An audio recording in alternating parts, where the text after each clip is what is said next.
Sahabat Rema yang terkasih, kita jumpa lagi hari ini Sabtu 28 Februari 2026, masa Prapaskah pekan yang pertama. Renungan kita ambil dari Injil Matius bab 5 ayat 43 sampai dengan ayat 48. Kasih yang radikal. Sahabat Rema yang terkasih,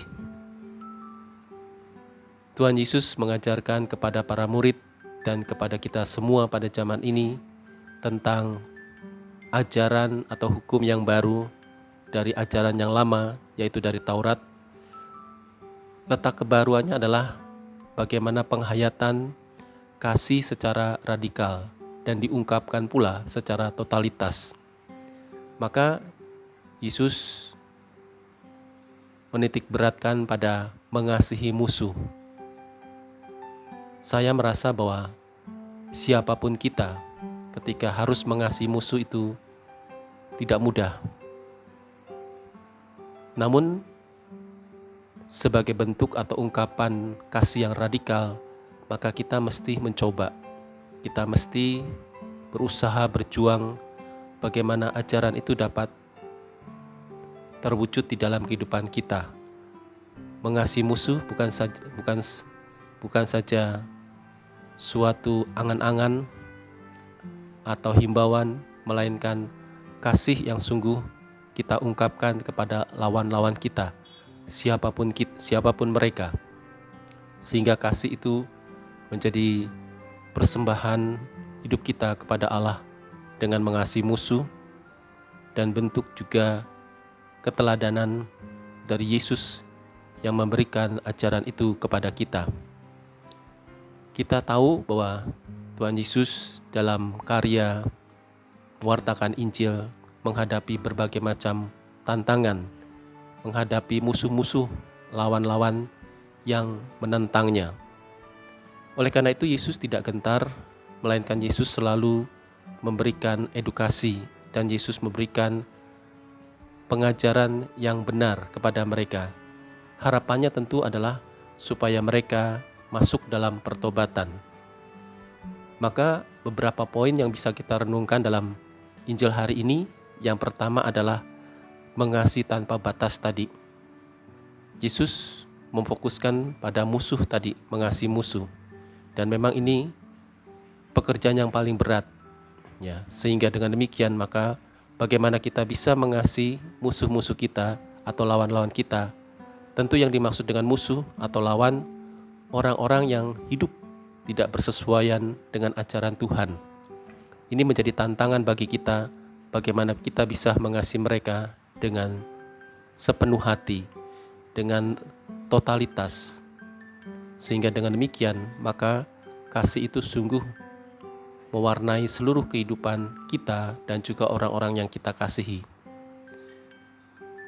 Mengasihi tanpa batas itu tentu sebagai ungkapan juga kasih kita kepada Allah sebagai sang sumber kasih yang sudah mengasihi kita. Dengan demikian, maka kita merasakan Allah yang mengasihi kita lebih dari segala sesuatu. Poin yang kedua adalah soal keteladanan. Yesus memberikan teladan kepada kita bagaimana mengasihi musuh. Kita tahu dalam seluruh Injil, Yesus selalu berhadapan dengan lawan-lawan atau musuh-musuh dalam pewartaan Injil. Tetapi Yesus tidak begitu saja menentang mereka, menyingkirkan mereka, atau memusuhi mereka, atau membenci mereka, melainkan Yesus selalu memberikan pengajaran-pengajaran, kendati mungkin pengajaran itu pengajaran yang keras, pengajaran yang tegas. Harapannya adalah supaya musuh-musuh, lawan-lawan tersebut masuk dalam pertobatan. Dan harapannya adalah mereka kembali ke jalan yang benar, mereka kembali menghayati ajaran-ajaran Tuhan secara baru. Yang ketiga adalah melawan arus. Melawan arus ini pekerjaan yang tidak mudah. Tentu di tengah-tengah kehidupan arus-arus zaman yang kita hadapi, yang semakin sekular, semakin duniawi, maka kita dituntut bagaimana mengungkapkan kasih itu semakin nyata, semakin luas. Kita berhadapan dengan zaman yang terus berkembang dan zaman yang semakin maju, dan kita juga menghadapi orang-orang yang tidak mudah, yang hidup pada zamannya. Kita tahu bahwa zaman kita ini adalah zaman yang serba instan, zaman yang serba simple. Orang tidak mau ribet, orang tidak mau disusahkan dengan berbagai macam hal. Oleh karena itu, bagaimana kasih itu berproses di dalam kehidupan mereka, dan akhirnya mereka mengalami Allah yang sungguh mengasihi mereka. Sebagai contoh, kadangkala orang mengalami hidup yang stagnan, hidup yang hampa, yang tidak merasakan apa-apa dalam kehidupannya. Kendati sudah berjuang, kendati memiliki segala sesuatu, tapi orang merasa hampa. Bisa jadi karena orang tidak memiliki kasih. Tetapi kalau orang memiliki kasih, maka tadi bagaimana orang mengalami Allah yang hadir dalam kehidupan kita. Oleh karena itu, kita diajak melawan arus. Demikian juga orang-orang yang hidup pada zaman ini. Kalau dunia menawarkan segala sesuatu yang sekular, yang duniawi, maka harapannya orang mulai diajak hidup dalam kerohanian, terutama dalam masa prapaskah ini. Kita mulai dari diri kita sendiri, kita mulai dari keluarga dan komunitas kita.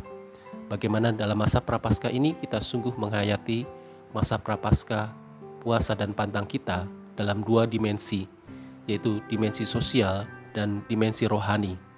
Dimensi sosial tentu bukan sekedar menjalankan puasa, menjalankan APP, tetapi sungguh kita menghayati secara detail bagaimana puasa dan pantang kita hayati. Disitulah kita berlatih melawan arus, ya, kenikmatan, ya, budaya instan dan sebagainya. Maka di situ dalam masa puasa itu kita ditantang, kita diajak bagaimana kita bisa bertahan dalam situasi-situasi yang tidak menguntungkan, situasi-situasi yang berat, situasi-situasi yang mengalami godaan-godaan.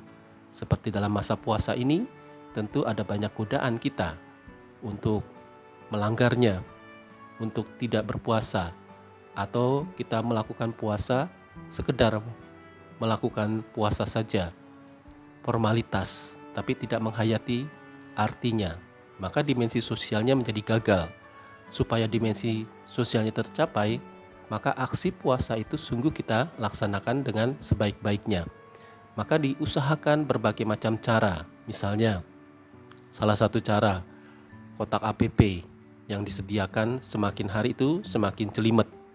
Ya, setiap hari harus dicentang, setiap hari kita harus melakukan, tidak ombyoan, tidak global. Nanti setelah masa prapaskah baru dimasukkan semua dana sosialnya. Tapi setiap hari kita mesti berproses, dan itulah suatu latihan bagaimana kita mau memperhatikan orang lain. Itu dimensi sosial. Maka dimensi rohaninya adalah bagaimana kita bertanggung jawab kepada Allah atas diri kita. Puasa dan pantang kita persembahkan kepada Allah supaya hidup kita ini semakin dikuduskan. Hidup kita ini semakin memperoleh rahmat yang berlimpah dari Allah. Kelemahan-kelemahan yang kita miliki, harapannya adalah diganti oleh Allah dengan kekuatan baru. Inilah makna puasa kita secara rohani. Tentu dibarengi juga dengan ulah bakti kita kepada Allah, doa yang semakin mendalam, ya. Lalu kemudian devosi, jalan salib, membaca kitab suci yang kita tekuni dari hari ke hari selama 40 hari. Oleh karena itu, saudara-saudara yang terkasih, sahabat Rema, kita bersyukur pada Allah, kita boleh diberi kesempatan untuk menjalankan masa prapaskah secara radikal pada tahun ini. Semoga kasih kita juga semakin radikal untuk Allah dan untuk sesama kita. Terpujilah Tuhan Yesus, Bunda Maria dan Santo Yosef, sekarang dan selama-lamanya. Tuhan Yesus memberkati Bapa dan Putra dan Roh Kudus. Amin.